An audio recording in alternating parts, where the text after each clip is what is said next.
우리 찬양대가 조금 달라집니까? 우리 찬양대가 하나님 은혜 가운데서 더욱 성장하기를 바랍니다.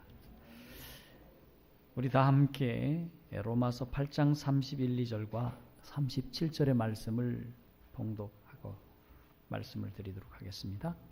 우리 31절과 32절입니다. 우리 다 함께 읽습니다.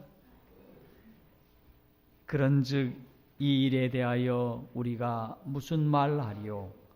만일 하나님이 우리를 위하시면 누가 우리를 대적하리요?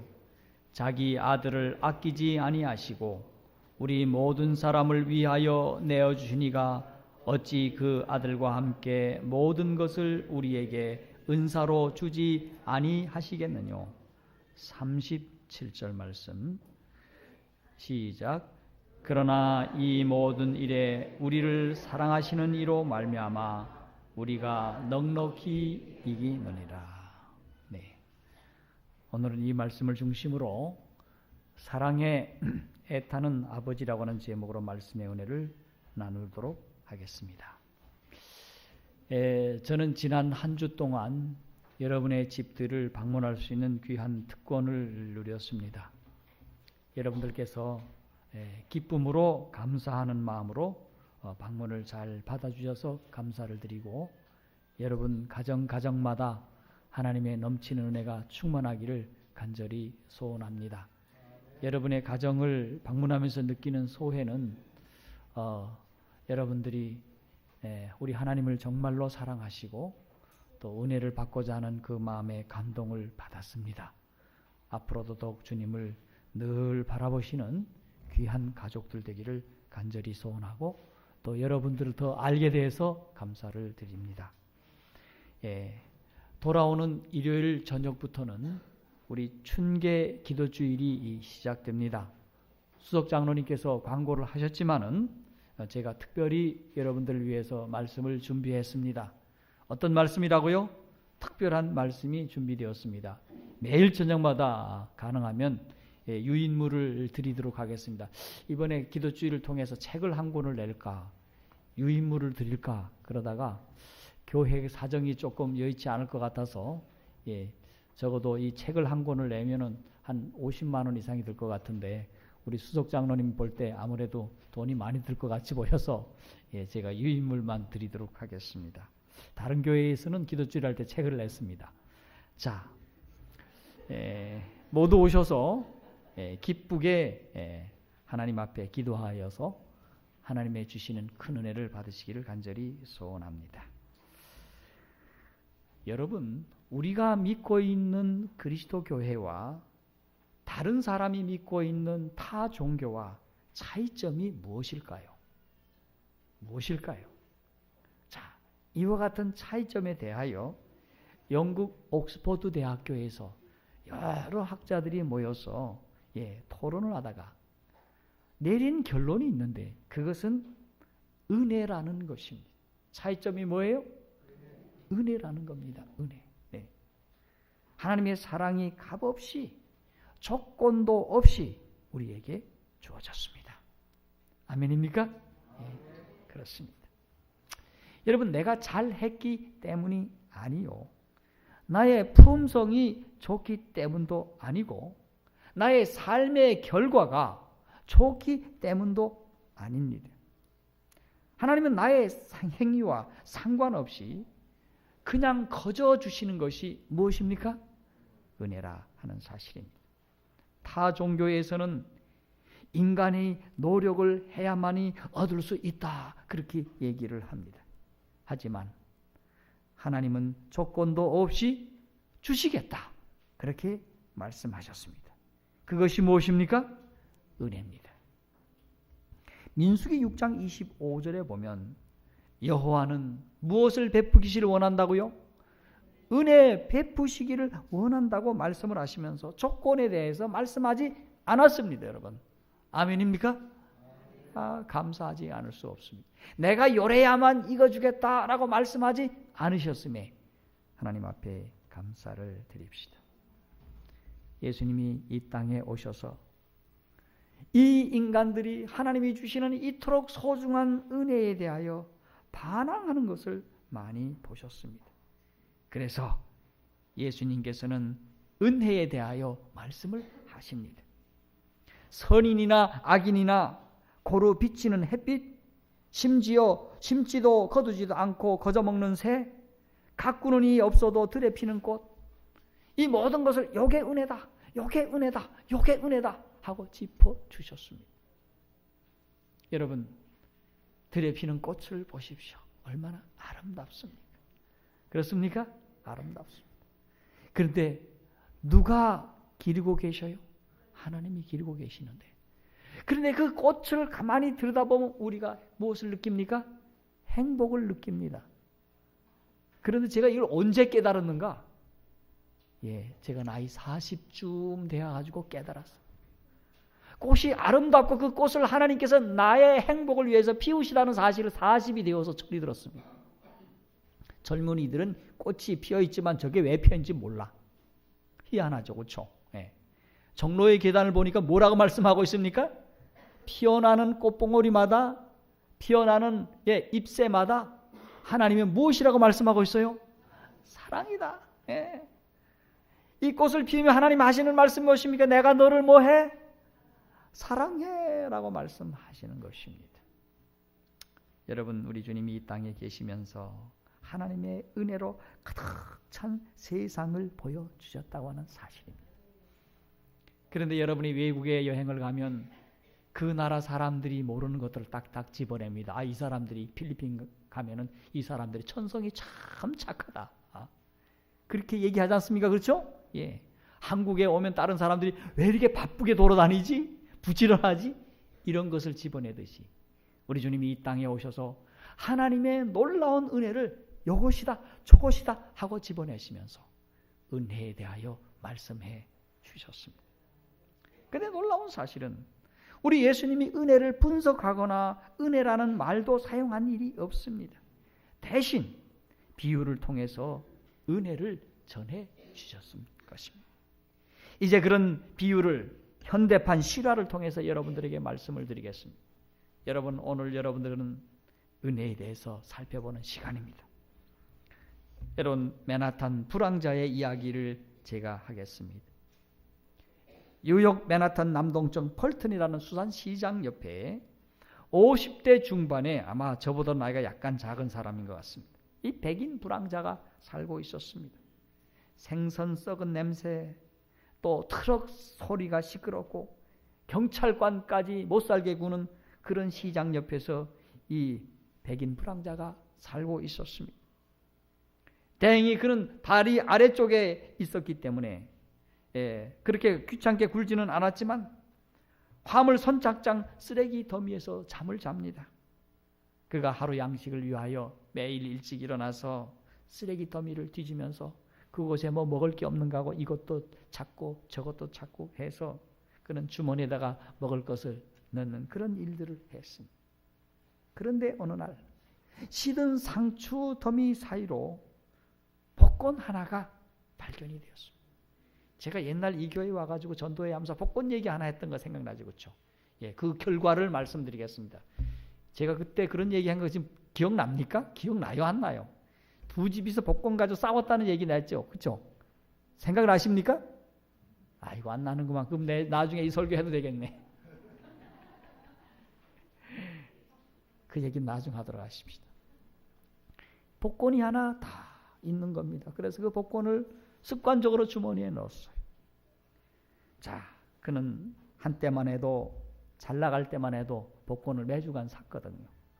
산낮이 되어서 복권 생각이 나서 복권을 들고 신문 좌판대에 가서 복권 숫자를 맞춰보기 시작했습니다. 첫 번째 3자리가 맞았습니다. 4자리가 맞았어요. 5째 자리가 맞았어요. 놀라웠게도 마지막 자리 7자리까지 싹 맞는 겁니다. 와, 어째 이런 일이 벌어졌습니다. 여러분, 이 수산시장의 불황자에게 이런 행운이 찾아오다니 그는 믿기지 못했습니다.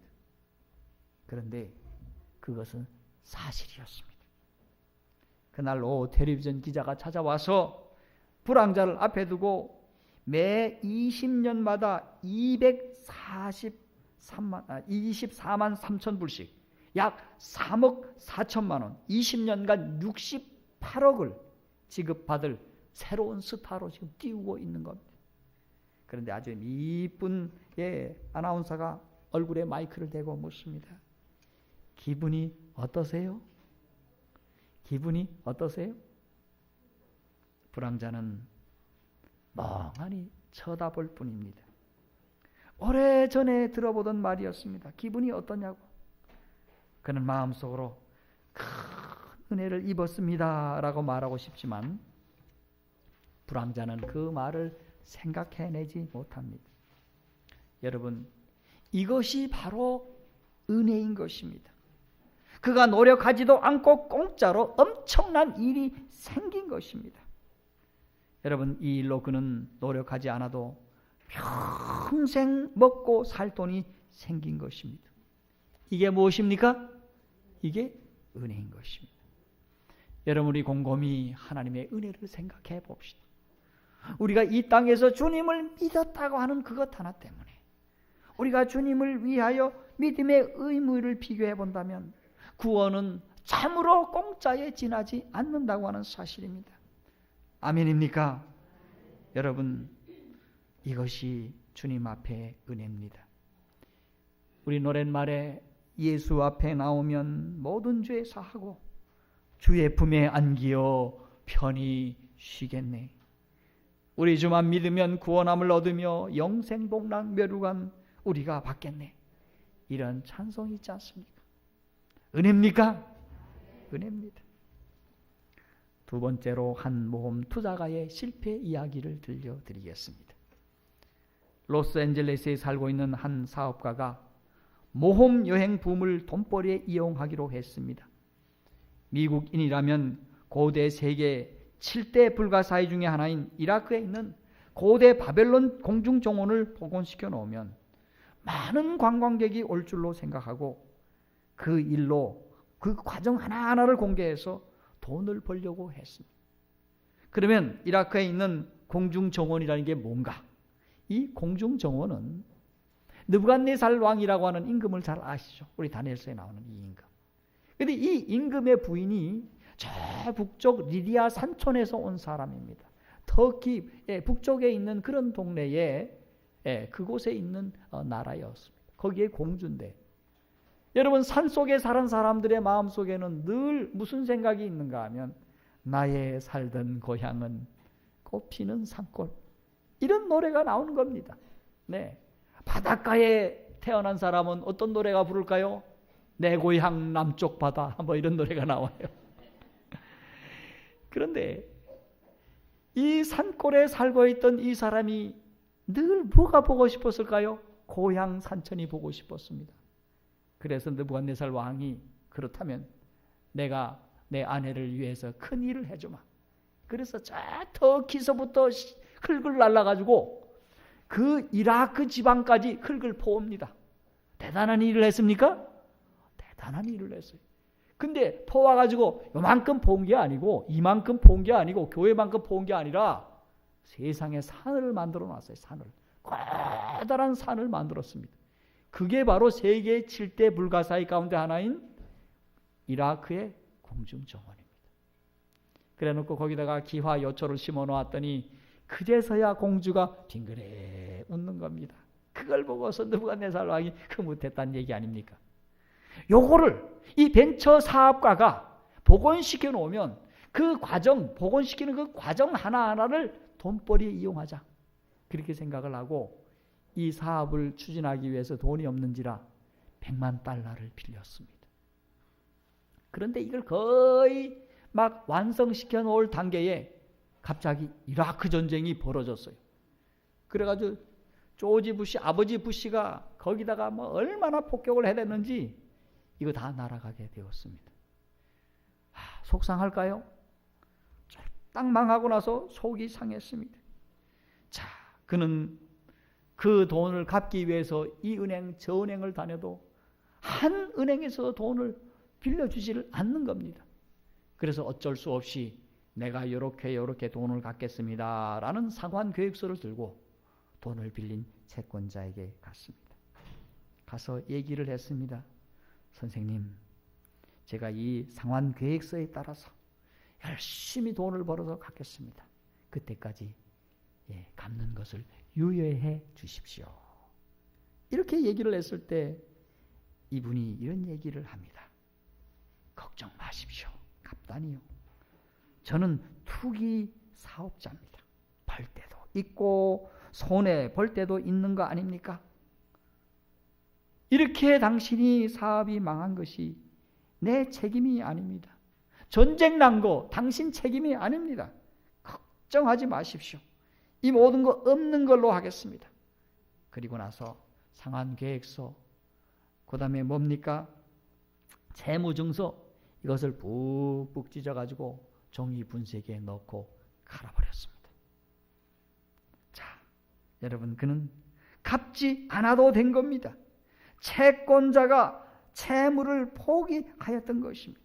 여러분, 은혜입니까? 은혜입니까? 은혜입니다. 여러분, 우리의 죄값을 누가 대신 지불하셨습니까? 주님이 대신 지불하셨기 때문에 이제 내가 할 일이 없어졌습니다.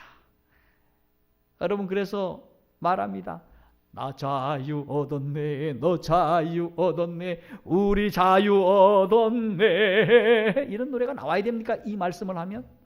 아멘입니까? 여러분, 우리의 채무 이행할 일이 사라지게 된 것입니다. 주님이 십자가에서 대신 죽으심으로 그 모든 죄의 값이 다 탕감된 것입니다. 저는 이제 얼마 후에 십자가에 대해서 말씀드리겠습니다. 그 십자가를 통해서 어떻게 채무가 이행됐는지 여러분들에게 깊이 말씀드리려고 합니다. 다음으로 한 이색적인 피로연 이야기를 소개하고자 합니다. 이 이야기도 실화인데 1990년 6월 보스턴 그로브에 아주 기상천외한 결혼 피로연 기사였습니다. 한 여자가 약혼자와 함께 보스턴 그랜드 하얏트 호텔에 결혼 피로연을 연기로 하고 약 13,000불의 음식값과 피로연 값을 지불을 했습니다. 우리 돈으로 얼마인가? 약 1,700만 원 정도 됩니다. 음식값이 1,700만 원이면 엄청 큰 돈입니까? 네. 자, 이렇게 돈을 지불을 하고 이제 그날 저들이 이제 결혼 피로연을 열기로 했습니다. 그런데 이제 청첩장을 쓰고 있는데 남자가 딴소리를 하는 겁니다. 난 아직도 모르겠어. 평생을 위한 결단인데 좀 더 결혼을 시간을 두고 생각을 해봅시다. 이 말은, 미국 사람들의 말은, 이 말은 우리 이혼하자, 결혼하지 말자는 얘기입니다. 여러분, 이 말을 들었을 때 이 여자가 얼마나 화가 났겠습니까? 결혼 준비 싹 해놨는데 말이죠. 예전에 우리 유생변에 어떤 분이 결혼을 한다고 해서 갔는데 그 입구에서 사람들이 얘기합니다. 자, 오지 마세요. 오지 마세요. 오늘 결혼 안 하기로 했습니다. 오지 마세요. 그렇게 말하는 사람도 힘들겠지만은 본인들은 얼마나 힘들었겠습니까? 그래서 피로연을 취소하기 위해서 갔더니 그 담당자가 하는 말이 어쩌면 나랑 똑같네요. 그런데 죄송합니다마는 결혼 이 예약은 취소될 수가 없어요. 1,300불밖에 돌려받을 수 없어요. 선택은 나머지 보증금을 떼이든지 그냥 피로연을 열든지 둘 중 하나 하세요. 죄송해요. 죄송해요. 여러분, 이게 깨진 것도 기분 나쁜데 돈도 돌려받지 못한다고 생각하니까 얼마나 기가 막혔겠습니까? 말도 안 되는 일이지만 남자에게 채인 여자는 파티를 여는 쪽으로 생각을 하고 그가 노숙자를 위해 일해본 경험이 있어서 노숙자들을 하룻밤 불러서 멋지게 한번 파티나 열어보자. 그렇게 생각을 하고 이가 예전에 노숙자를 위해서 일해봤기 때문에 그들을 다 불렀습니다. 청첩장에다 뭘 썼습니까? 청첩장에다가 노숙자 이름들을 다 써가지고 불렀습니다. 그런데 1990년 6월 보스턴 하얏트 그랜드 호텔에서 전대미문의 파티가 열렸습니다. 여러분, 불황자들이 초청을 받고요. 그 더운 밤 아주 시원한 에어컨 아래에서 아주 맛있는 음식을 먹으면서 멋진 밴드에 춤을 추면서 밤새도록 그 최고의 음식을 먹으면서 그들은 파티를 즐겼다고 하는 사실입니다. 여러분, 그들은 그날 밤 행복한 시간을 보냈습니다. 그런데 이 노숙자들에게는 이 여인에게 큰 은혜를 입은 것입니다. 은혜를 입었습니까? 은혜를 입었습니다. 돈 낸 적 있습니까? 없습니다. 불러달라고 요청한 적 있습니까? 없었습니다. 그럼에도 불구하고 그들은 초청받고 즐기며 기쁨을 나누게 된 것입니다.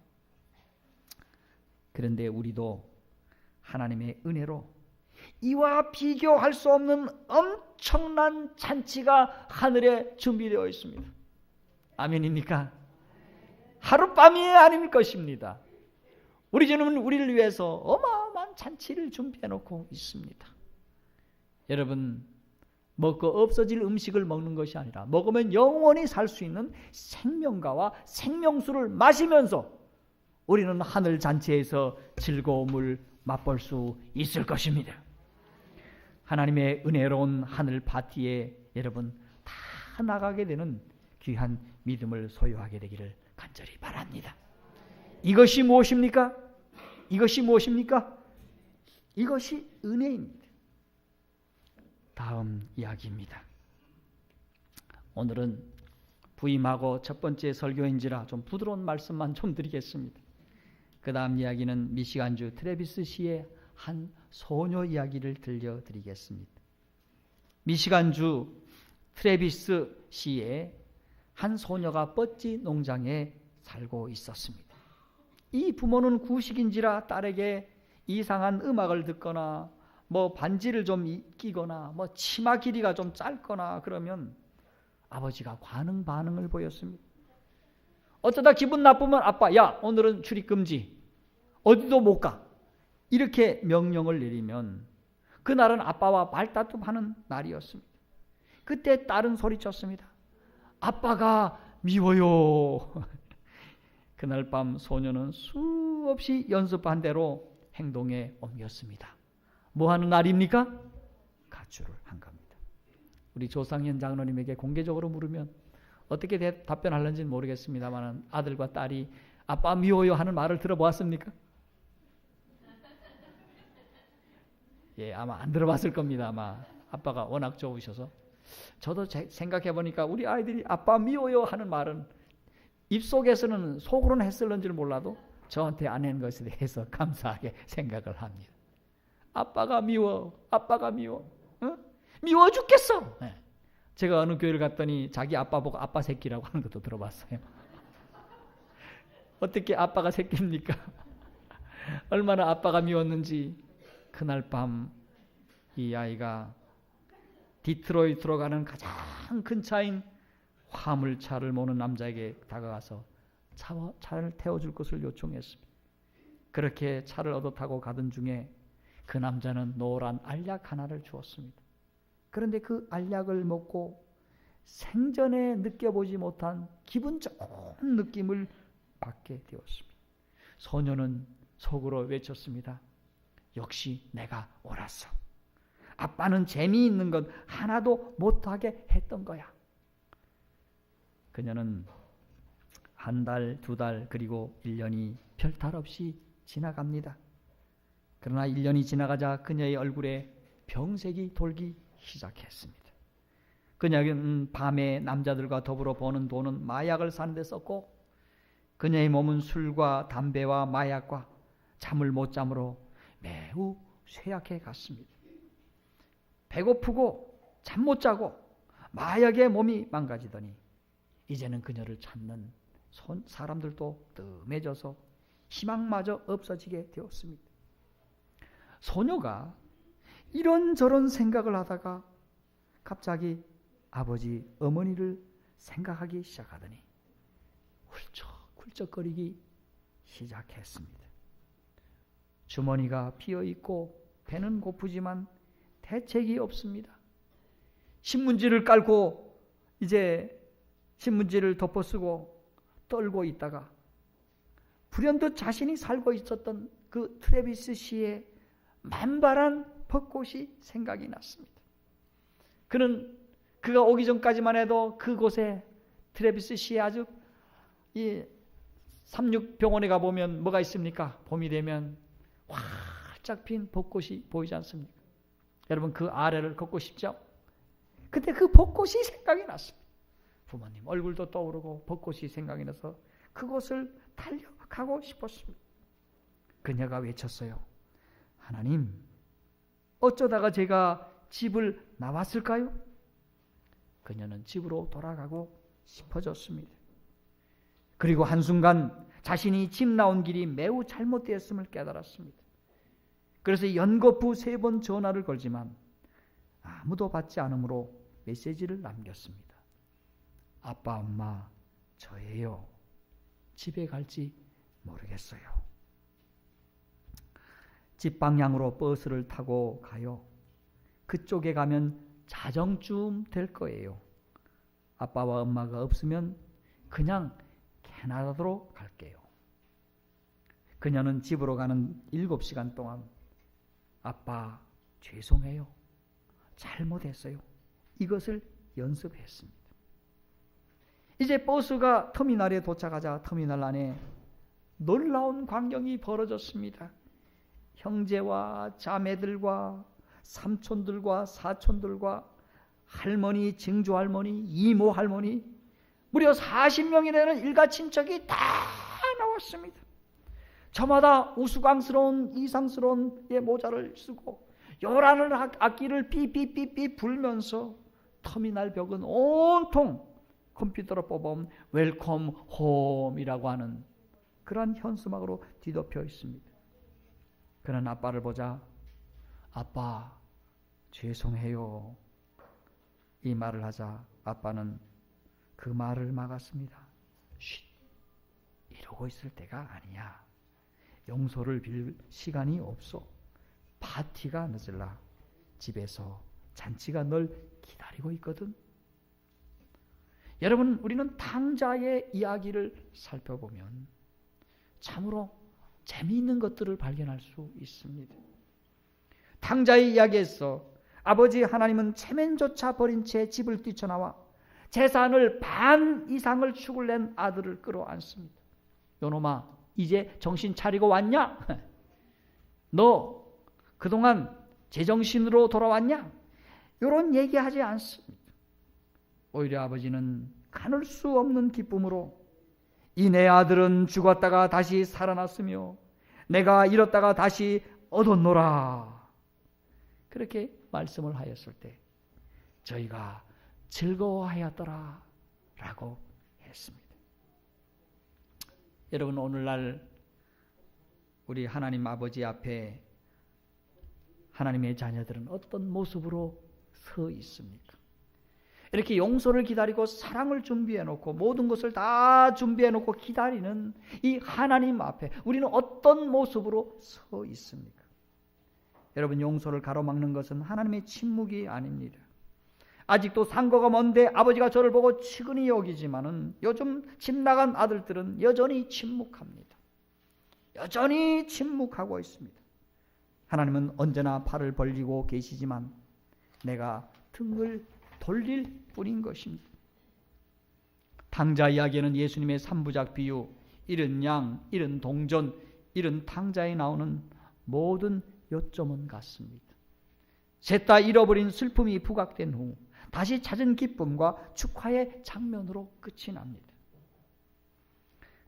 저명한 기독교 학자인 헨리 나우에는 참 좋은 말씀을 남겼습니다. 이 말씀이 마치 예언이신 것 같아서 제가 말씀을 드립니다.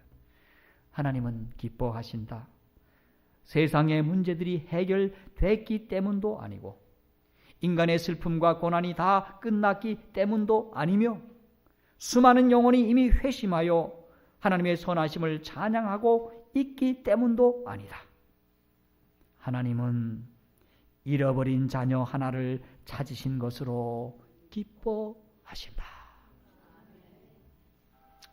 여러분, 오늘 제가 든 비유, 불황자, 100만 불을 날린 사업가, 보스턴 연회장의 노숙자들, 트래비스 시의 10대 율랑녀의 도덕성에 초점을 맞춘다면 메시지는 이상해집니다. 그런데 이 비유를 통해 우리 예수님은 하나님의 품성과 하나님의 사랑을 가르치고 계십니다. 여러분, 복음이란 무엇입니까? 우리가 생각하는 것과 전혀 다른 것이라는 사실을 아셔야 하겠습니다. 문제아보다는 모범생에게 우리는 칭찬할 것입니다. 우리는 이렇게 말할 수 있습니다. 하나님을 배울 꿈이라도 꾼다면 우선 잘못된 행동부터 고치라고 할 것입니다.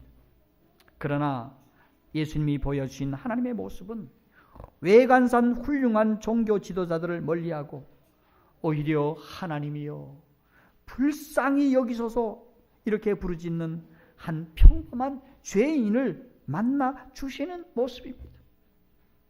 사랑하는 성도들이여, 사실 성경 어디를 살펴보더라도 하나님은 의로운 척하는 사람보다 진실한 사람을 훨씬 좋아한다는 사실을 알 수가 있습니다. 그렇습니까? 예수님의 말씀 누가복음 15장 7절에는 이렇게 말씀하고 있습니다. 죄인 하나가 회개하면 하늘에서는 회개할 것이 없는 의인 99을 인하여 기뻐하는 것보다 더하리라. 우리 주님이 원하시는 것은 무엇입니까? 죄인들이 회개하여 하나님 앞에 돌아오는 것을 기뻐하시는 사실입니다.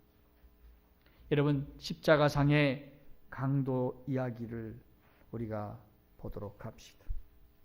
예수님이 십자가에 달려 돌아가시기 전에 마지막으로 하신 일 중에 하나는 십자가에 달린 강도가 아직도 회개의 경험을 충분히 하지 못했음에도 불구하고 주님은 그의 모든 죄를 용서해 주셨습니다. 이 강도는 앞으로 성경 공부할 것도 아니고 회당이나 교회에 나갈 것도 아니고 자기에게 피해 준 사람을 찾아다니면서 죄를 빌 것도 아니었습니다. 그런데 그가 그의 심중에서 중심으로 예수여 나를 생각하소서라고 말했는데 예수님은 오늘 내가 나와 함께 낙원에 있으리라고 약속해 주신 분이십니다. 여러분, 이것은 은혜가 우리의 행위에 달린 것이 아니라 하나님이 하신 일에 달려 있음을 보여주시는 것입니다. 여러분, 이것은 충격적인 사건입니까? 매우 충격적인 사건인 것입니다. 사람들은 말합니다. 천국에 가려면 어떻게 해야 하느냐고 물어보면 대답은 같습니다.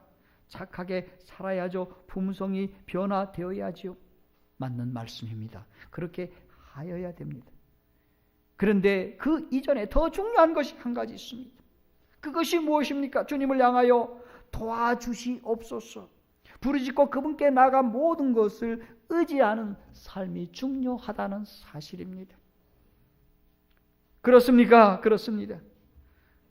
하나님은 집을 찾아 돌아오는 자라면 누구나 맞아주십니다.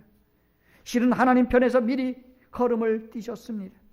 의사와 변호사와 결혼 상담과 같은 전문 직종의 사람들은 자기 직함을 가지고 사람이 찾아오기를 기다립니다. 그러나 하나님은 아니십니다.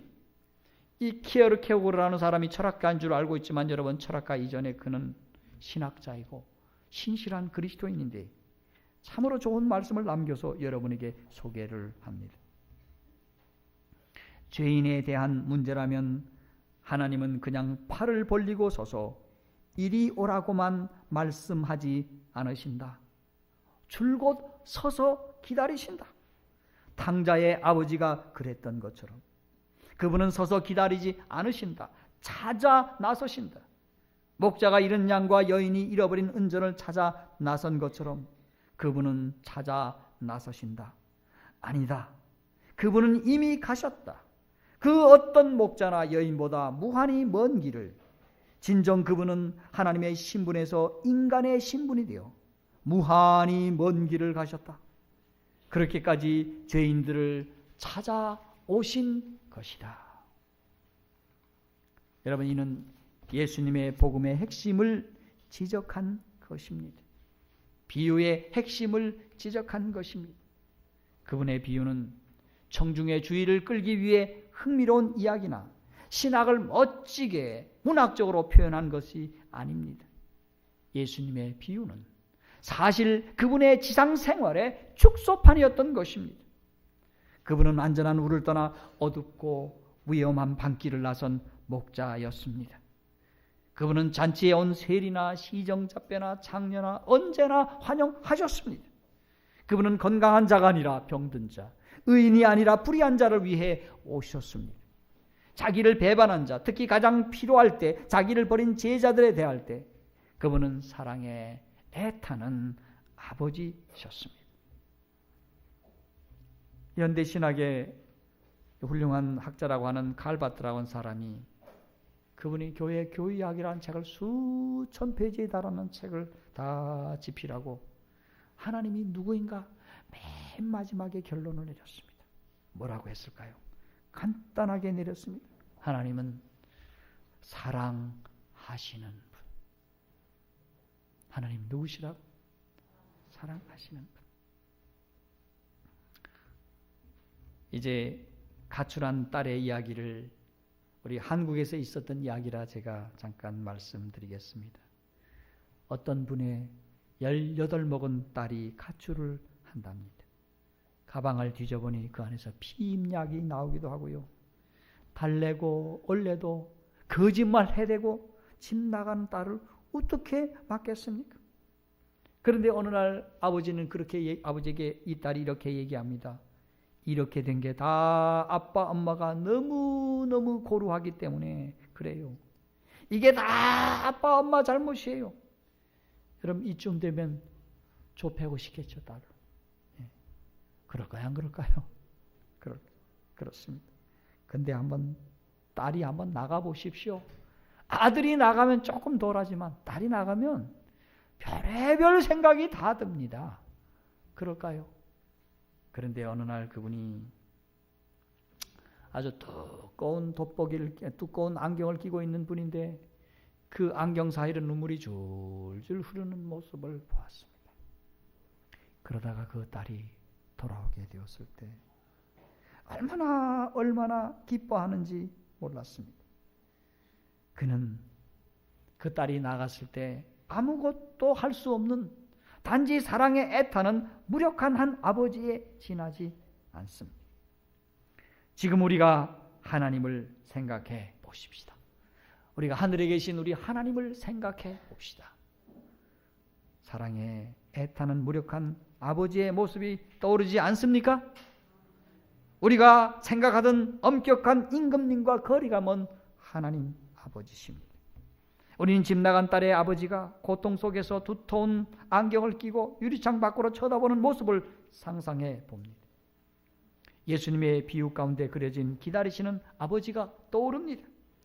자식의 부당한 대우 때문에, 부당한 말 한마디 때문에, 부당한 행동 때문에 가슴에 멍과 상처를 입으면서도 오직 용서와 새 출발을 원하면서 이 내 아들은 죽었다가 살아났으며 내가 잃었다가 다시 얻었노라 이렇게 외치시는 아버지십니다.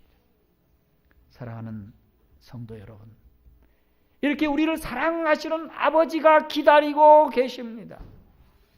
우리에게 은혜를 주시기 위하여 모든 것을 준비해 놓고 기다리고 계시는 아버지가 계심을 여러분이 아셔야 합니다.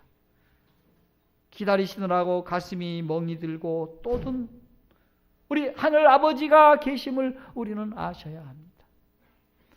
우리가 정말로 하나님 앞에 아무렇게 하여서 아무렇게 말하는 행동, 아무렇게 말하는 말 때문에, 행동 때문에 가슴에 상처를 입으면서도 오직 돌아오기만을 기다리는 아버지가 계심을 우리는 아셔야 합니다. 여러분, 모차르트라고 하는 작곡가는 참 아주 이상한 사람이긴 한데 그는 노래는 좋은 거 하나 만들었습니다. 그가 쓴 노랫말에는 이런 말이 있어요. 자비로운 예수여, 주께서 이 땅에 오심이 바로 저 때문임을 기억하소서. 지금도 예수님은 그 사실을 기억하십니다. 이 놀라운 사실을 내가 늘 먼저 기억하기를 바랍니다. 그리고 믿음 가운데 사시기를 바랍니다. 오늘 이런 하나님의 은혜가 있어 좋은 안식일입니다. 여러분, 하나님의 놀라운 이 은혜를 경험합시다. 여러분, 우리가 비록 불황자같이 구원을 위해 공로가 없지만 어떤 것보다도 값진 구원을 허락해 주셨습니다.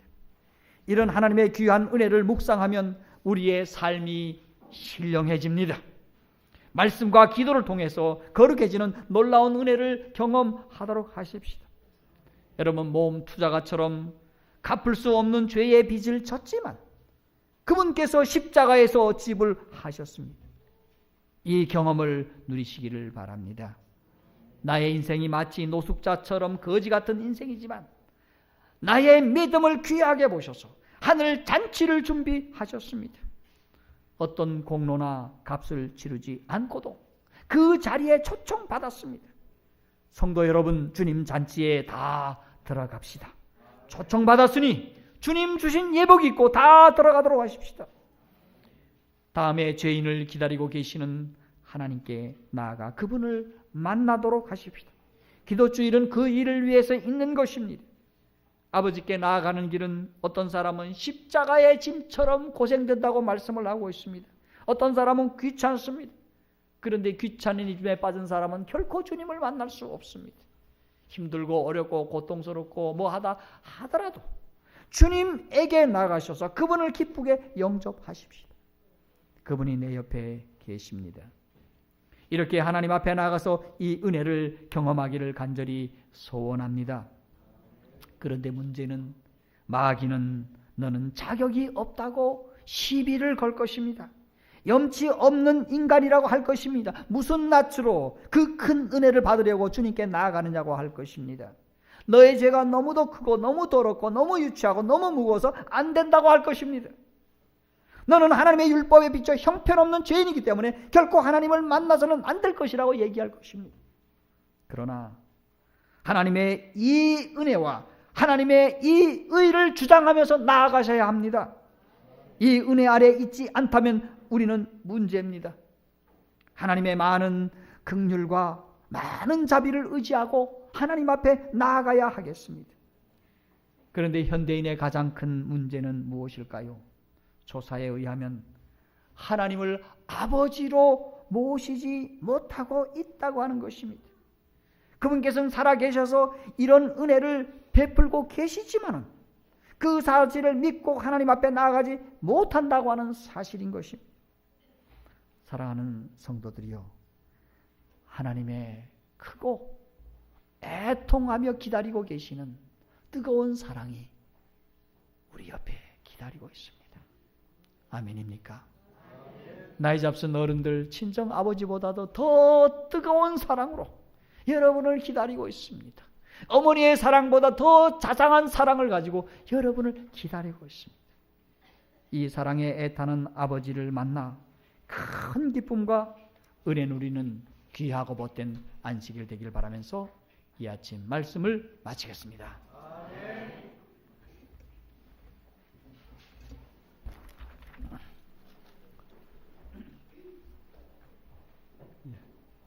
축도 이후에 잠깐 자리에 앉아주시기 바랍니다. 자, 찬미 83장 그 크신 하나님의 사랑 이 영광 돌리신 후에 말씀 주신 목사님 축도로 예배를 마치겠습니다. 예배를 마친 후에 자리에 그냥 앉아주시기 바랍니다.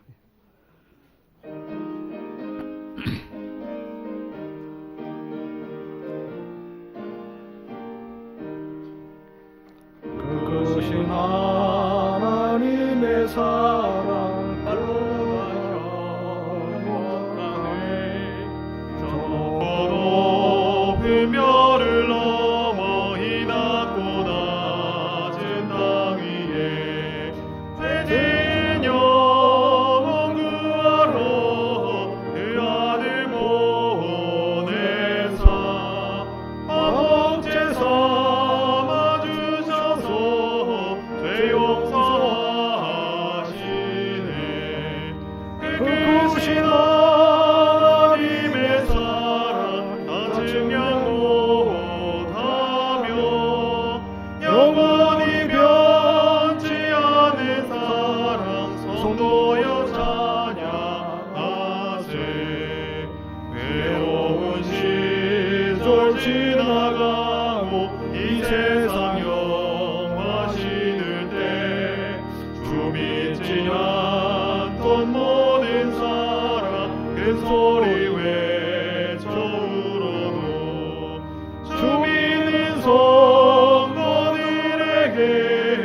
큰 사랑 베푸사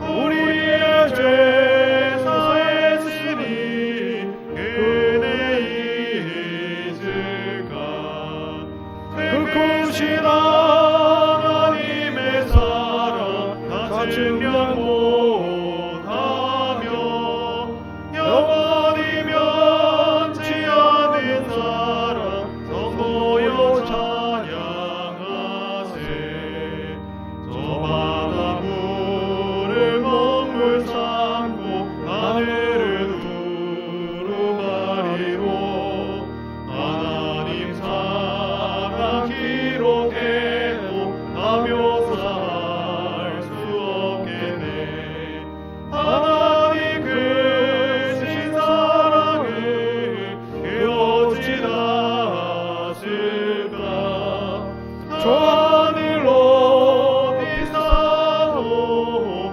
채우지 못하리 그 크신 하나님의 사랑 다 증명 못하며 영원히 변치 않는 사랑 성도여 찬양하세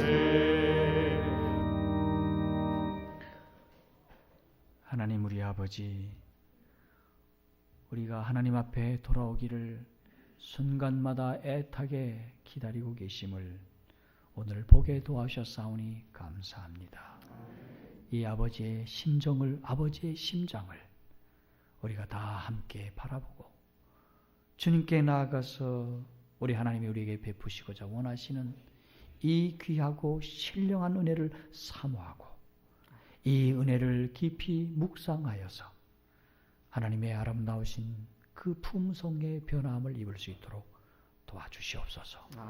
그 안에서 기뻐하게 하시고 그 안에서 쉼을 얻게 하시고 그 안에서 사랑을 발견하고 행복을 발견하고 이 세상을 힘있게 믿음으로 살아갈 수 있도록 은혜를 더하여 주옵소서.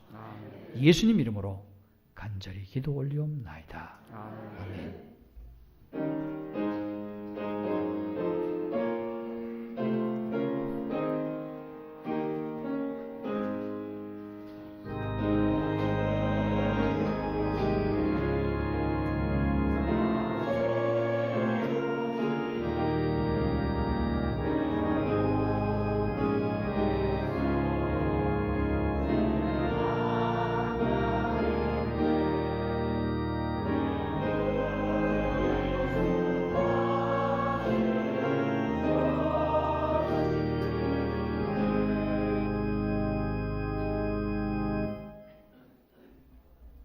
잠시 자리에 앉아주시면 고맙겠습니다.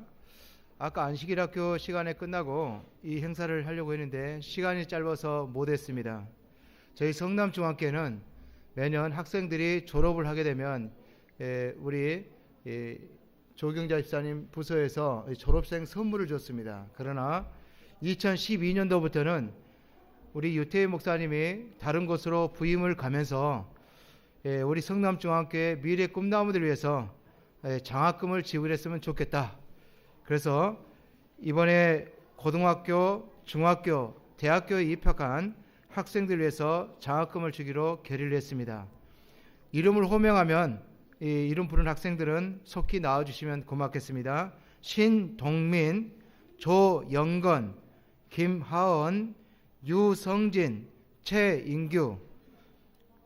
자녀가 없는 분은 부모가 대신 나와주시기 바랍니다. 지금 빨리 앞으로 나와주시면 고맙겠습니다.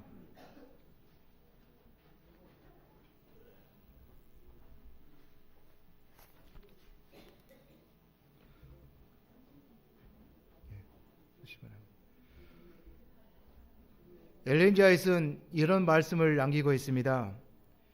이 땅에 선지자 학교를 세운 목적이 이 땅의 자녀들의 마음속에 의로운 하나님 나라를 세우려는 위대한 사역에 효과적인 역할을 감당하기 위해서 세웠다고 말합니다. 우리 여기 5명의 우리 학생들이 이 장학금을 받고 하나님의 이 역사를 사업을 위해서 충실히 감당하리라고 믿습니다. 먼저 호명한 학생부터 장학금이 전달되겠습니다. 신동민군은 신대철 정길술 성도님의 아들이고 이번에 고등학교에 입학을 하게 됐습니다. 박수로서 환영해 주시면 고맙겠습니다. 조영건 앞으로 나와주시기 바랍니다. 이 학생은 이번에 삼육고등학교에 입학을 했고요. 조옥견 집사님의 아들입니다.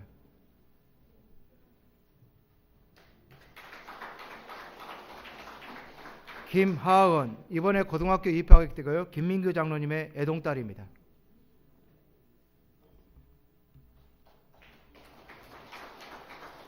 유성진 유흥석 집사와 신관진 집사의 아들 되고요. 이번에 삼육대학교에 입학을 했습니다.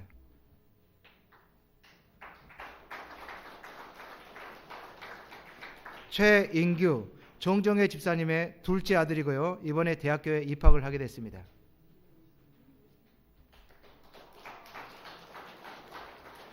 성남중학교는 장학금이 두 가지가 있습니다. 도루가에서 나오는 장학금이 있고 유지선 장학교에서 나오는 장학금이 있습니다. 우리 학생들이 교회 열심히만 다니면 많은 장학금이 지불되리라고 믿습니다. 잠깐 이 학생들을 위해서 목사님 잠깐 기도해 주시겠습니다.